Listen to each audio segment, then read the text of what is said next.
Hey everybody, welcome to Spark Live. This is Thursday, February 2nd.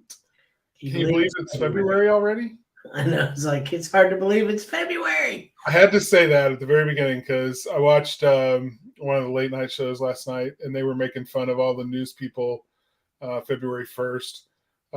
They were saying, it's February. Can you believe it's February already? It was like one after another, all across the country. Everybody's saying that, but it does feel weird. It's like, God, is it already February? Just wait. The older you get, the faster time flies. Mm, There's actually a psychological reason for that. I read this article. It's probably been 5 or 6 years ago. yeah, It talks about how time kind of crunches as you get older. That there really is kind of a brain thing that happens. That everything seems like everything is sped up. And I used to think that, okay, yeah, when you're a teenager, it's like, I can't wait to be 18. And then you get 18, it's like, I can't wait to be 21 so I can take a drink. And then you get to be 21, and then you're like, well, okay. And then from there, time, kind of edges on. And now it's like it's a speeding vehicle. yeah. So It is you that kind of much. you kind of realize, though, I think what happens is your brain realizes that you're getting older and there's only so much time left, and so it's like that kind of a deal. So it is a psychological thing. It's really interesting. Yeah, it really is.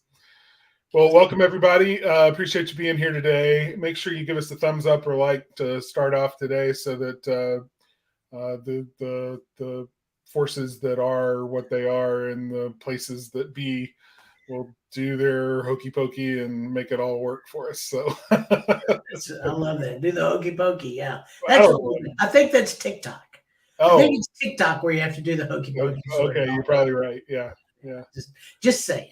Well, regardless of where you're coming from, thanks for the thumbs up and for the likes and follows and all that good stuff. So we're doing Q&A this week, Yep. which is always fun. Getting to listen and ask, get the questions from everyone, and then ask those questions on the show today, and then answer those. So we're gonna just jump right in if you're ready. Yeah, and let me tell you, we have some real varied questions today.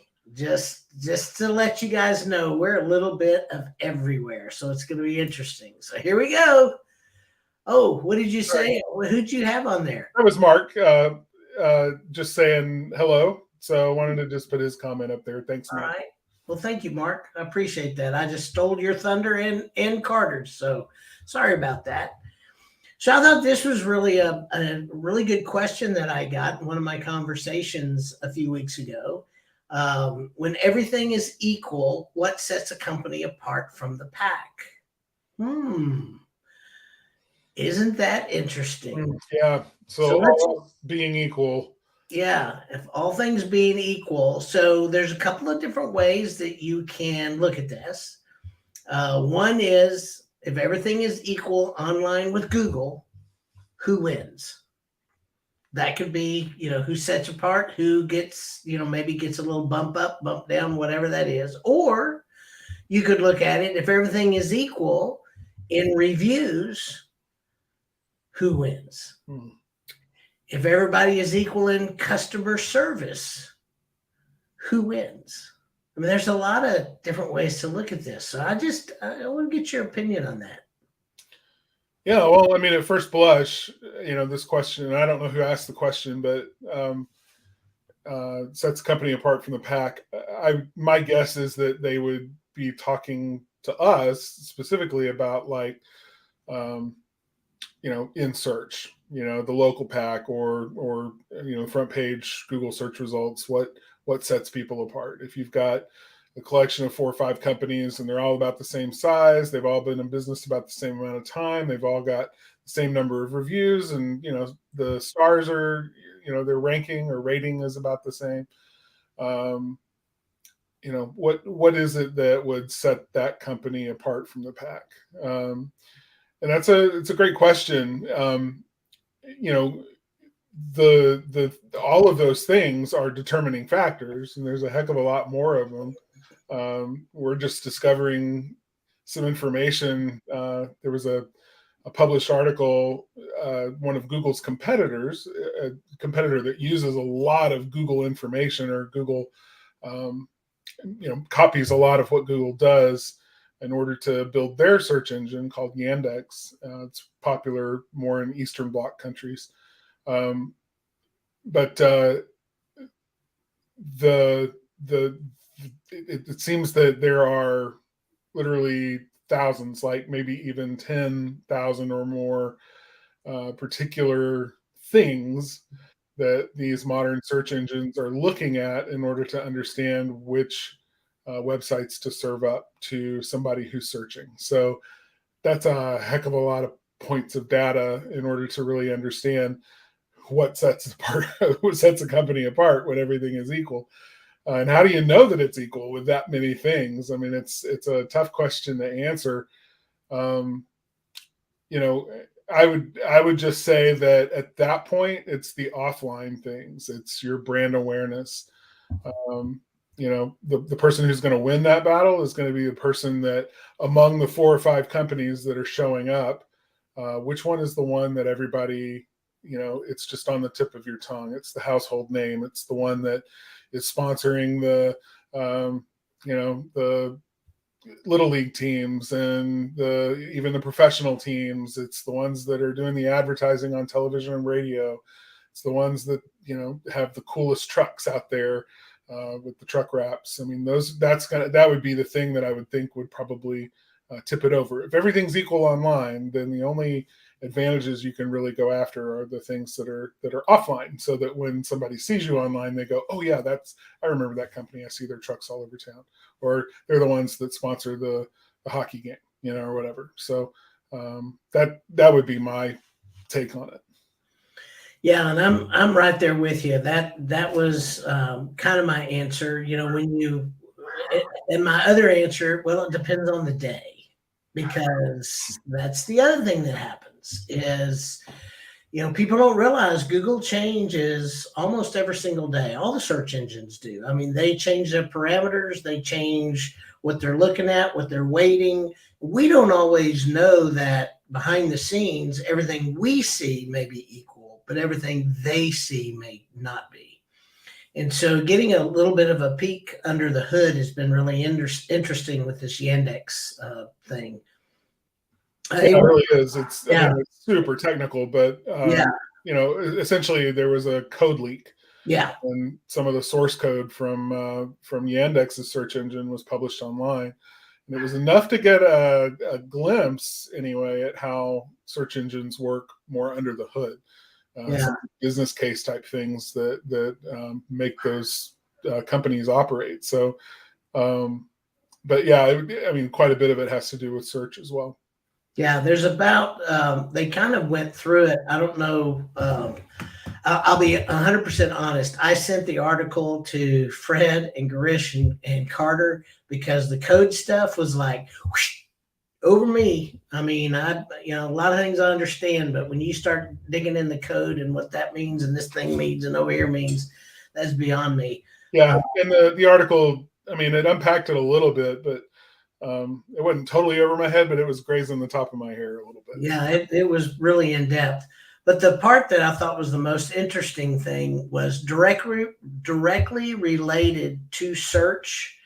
There was 1,973 factors that went in that were directly related to search on what most SEO companies, search engine optimization, actually look at. Yeah.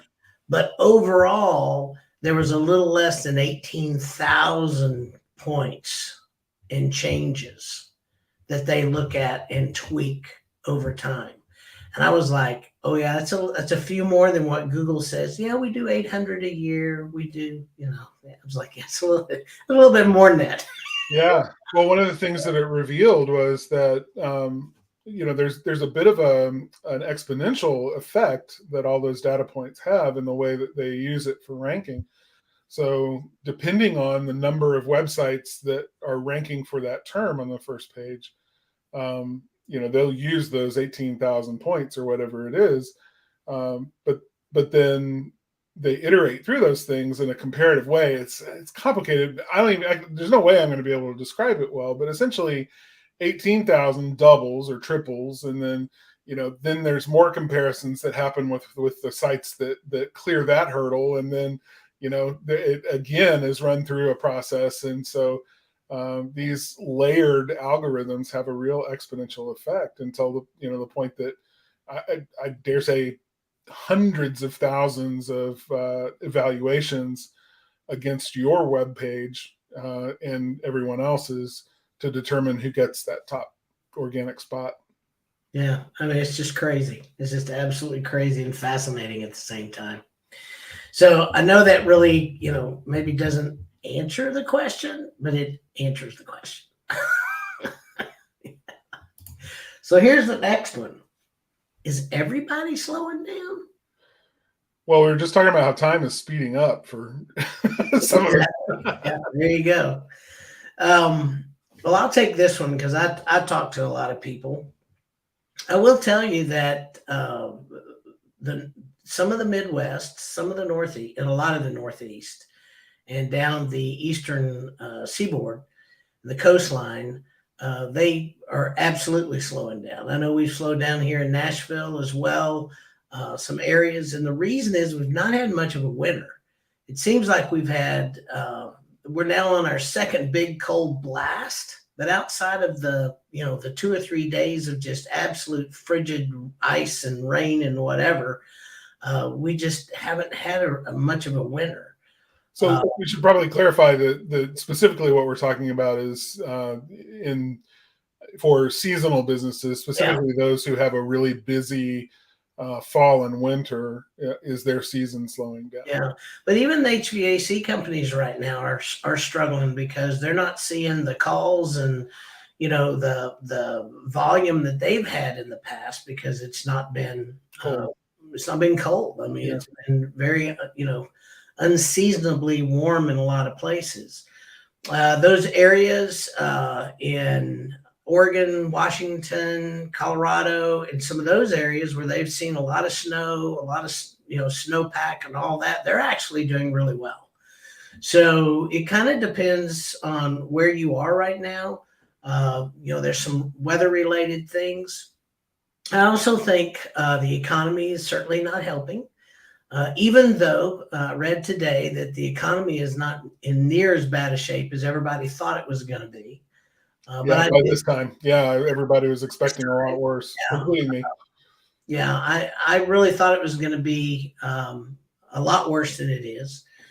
So that's actually good. So I think those that just keep doing what you're doing, keep your head down, keep the work going. You're going to get the work.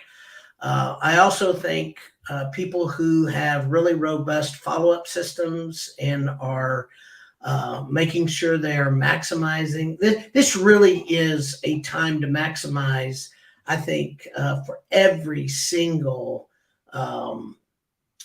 lead that you get in your business. I mean, this to me is really, really important to be able to take that lead and make sure that we're doing everything we can to maximize the lead. Yep. So good old Phil. Yeah. Jerry says, listen to the rodent, not to the meteorologists. There you go. There it is. I'll just add on to that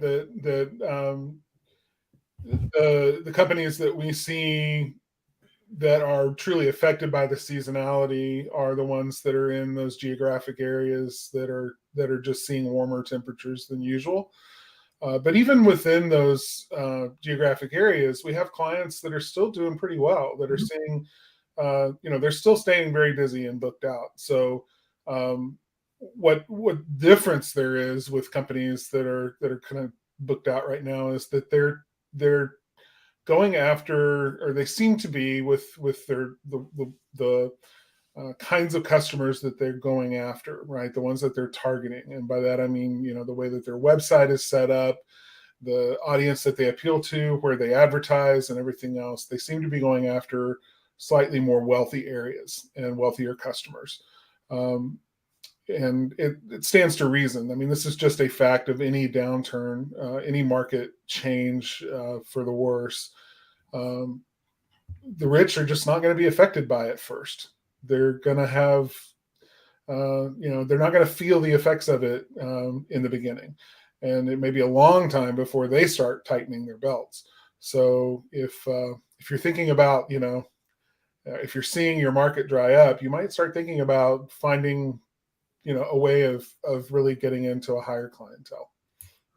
So here's interesting. Mark said we're seeing a slowdown in daily calls, but we're seeing larger projects that were put off, and now they're coming back.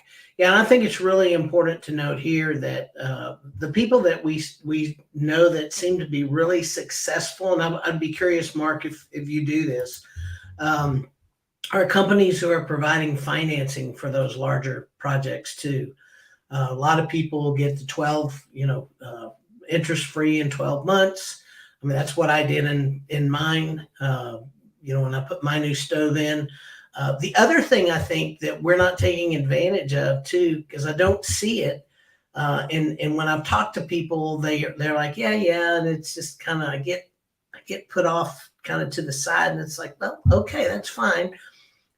People who are afraid that gas and wood units are going to go away and we're all going to be replaced with electricity. Well, you guys just see what happened in Texas again? I mean, I guarantee you in Texas, people that I know down there love their gas stoves and they love their wood burning stoves, wood burning fireplaces. Sorry. And I don't see very many wood burning stoves down there, but I see a lot of fireplaces. So, that's one of those things that we see. People are really looking at that. And Mark says no financing, but may look into it if it stays down. Yeah, Mark, that may be something for you to absolutely do. Interbank, ENNERBANK is the one that I hear of most often. Actually, ENER Bank, unless there is an interbank spelled that way. I don't know. ENER, is that how you spell it? Like energy, yeah, interbank. I'm a horrible speller. It's on the website. I promise. Take what Carter just said. Go look that one up. That's probably the one you'll find. But seriously, guys, I do think that there's something to be said if you're in certain areas to make sure you're talking about, having a different heat source in the wintertime. That's why they have a lot of those up in the Northeast. But if these ice storms and this ice thing still comes down, I think there's a play there. That's just my opinion. I like this. Yeah. Because when asked why he robbed banks, John Dillinger said, quote, because that's where the money is. So that's why you target wealthy clients, because that's where the money is. That's absolutely right. And a solid strategy, really. Yeah. It requires a little more of a concierge approach, though. Wealthy people are willing to spend more for the same services. They're willing to spend more for more services. And they expect a higher level of service than a typical, somebody who's looking to cut corners or just get it done on a budget. So, thinking about, a lot of it just comes down to making sure that your service is as white glove as possible and as premier as possible. Small little things that show that you're going above and beyond, not only to protect their property and their belongings, but also to serve them in a way that makes them feel rich and important. It's all about them, as it should be. Yeah. Of course, customer service. That's the name of the game. That is it. So I thought this was a great question. I'm going to put it to you, Carter. If we shouldn't give up marketing when things slow down, what can we cut back to save some money? Yeah, absolutely. Well, first is your salary. Just don't pay yourself, and then everything's going to be good. Yeah, we've been there, done that. I don't want to do that again. I remember a couple of days, months, I think. Yeah. Yeah, no, when it comes as far as marketing goes, what can you slow down? Things that make the most sense would be, again, shifting. When people aren't looking for your services, when the season is just not there. I mean, when the weather's not cooperating to bring in more business and those kinds of things, then spending money to advertise to like Google Ads, for example, just doesn't make sense. So when the people aren't there, think about dialing some of those things back. It's still not a bad idea to keep some presence there, but depending on the size of your company and what your normal ad spend is per month, but it just doesn't make sense to throw a whole bunch of money in trying to get those top ad spots on Google. So that would be a good start. Some longer term projects, things that when it comes to like, there's things you can do that immediately make a difference, and then there's things that you can do that have a cumulative difference over time, right?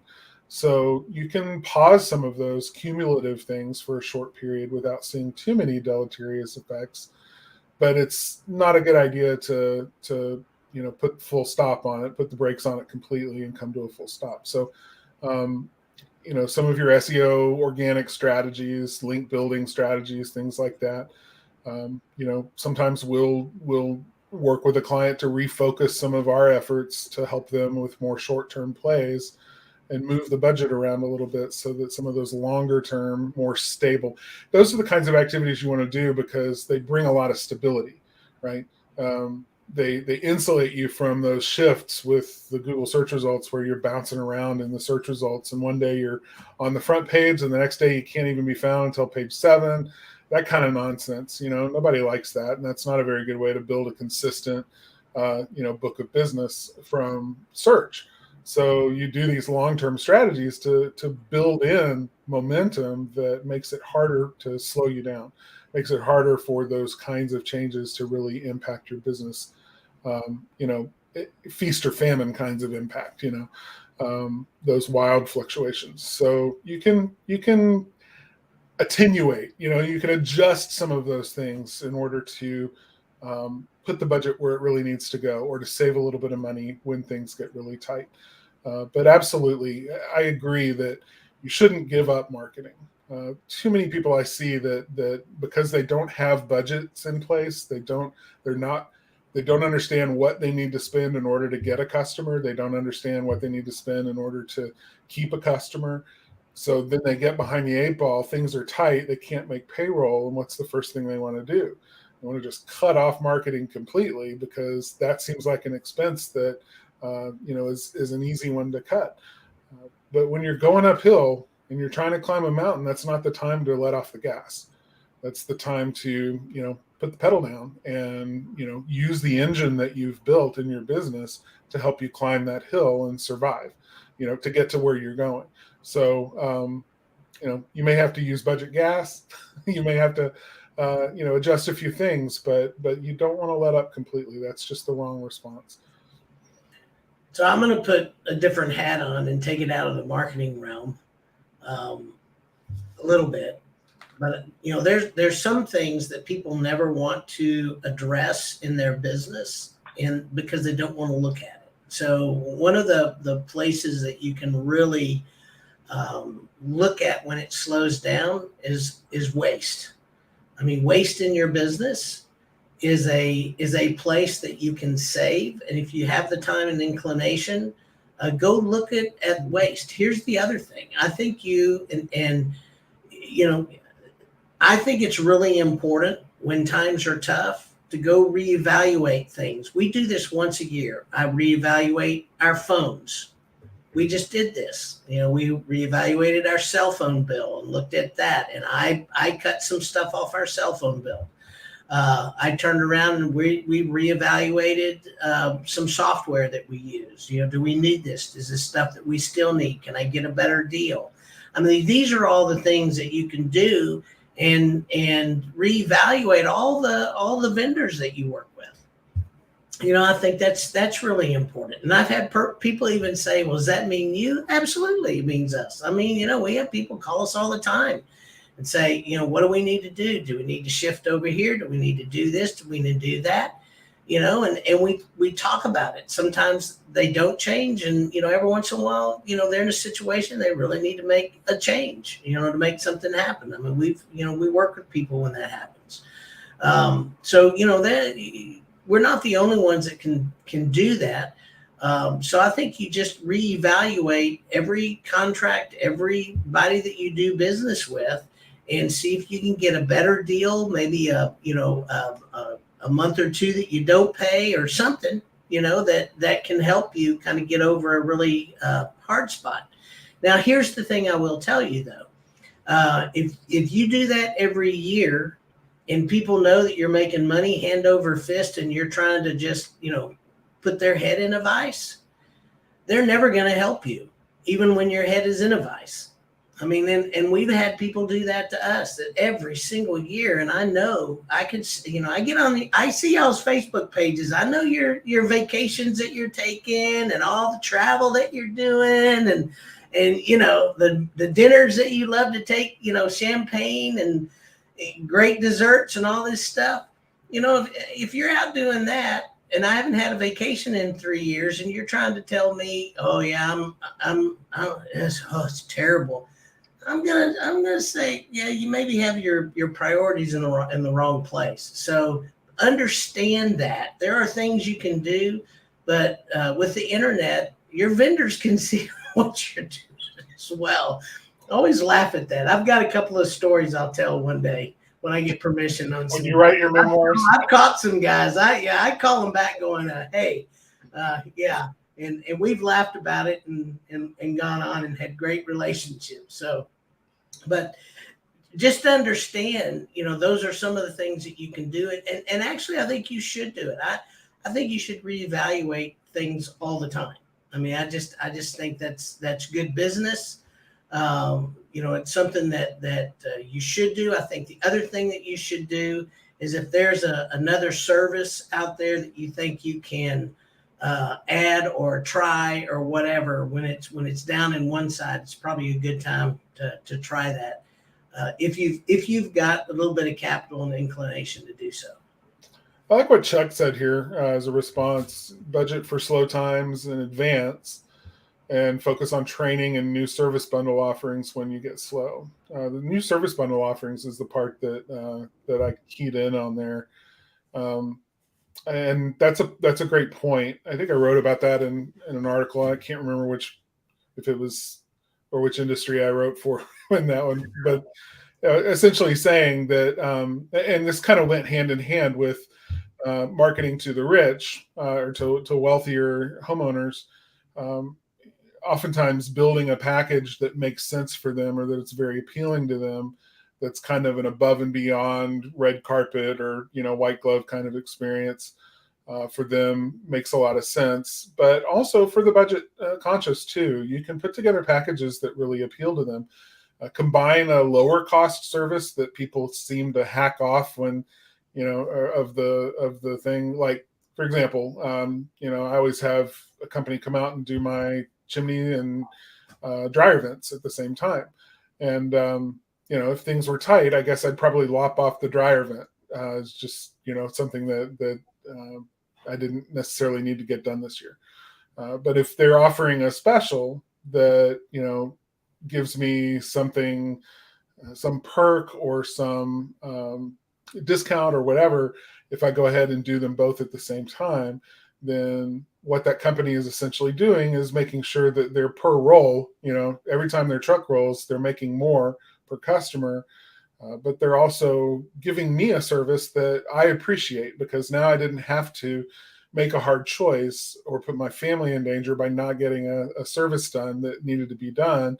But it was a win-win. It helped them, but it really helped me make sure that I'm maintaining my home properly. So things like that thinking about how to bundle stuff together can be a great strategy for downtimes. So I got one more thing that I want to say here, because I think it's really interesting that a lot of times I talk to people and I'm like, what are your people in your office doing now that it's slow? Well, we're just sitting around waiting on the phone to ring.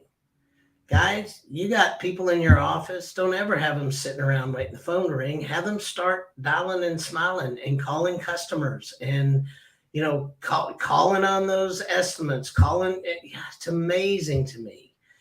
Put a special together and have people call out your customers. Hey, you haven't had your chimney cleaned in 2 years. We've got a spring special coming up and it's XYZ.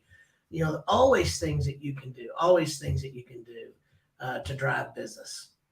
So I got one more and I'll make it really quick because I don't know. Does anybody here know what AIO is? This is something brand new. This is my question. Old McDonald had a farm, AIAIO. AIO, yeah. Let's close.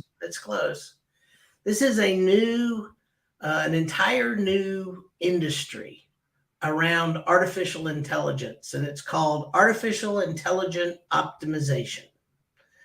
So they're now looking for people who can help people go in and ask the right questions to artificial intelligence to get the right answers, which we're going to have next week.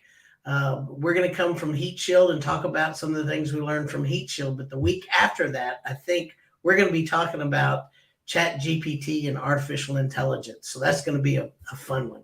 It's going to be a fun one.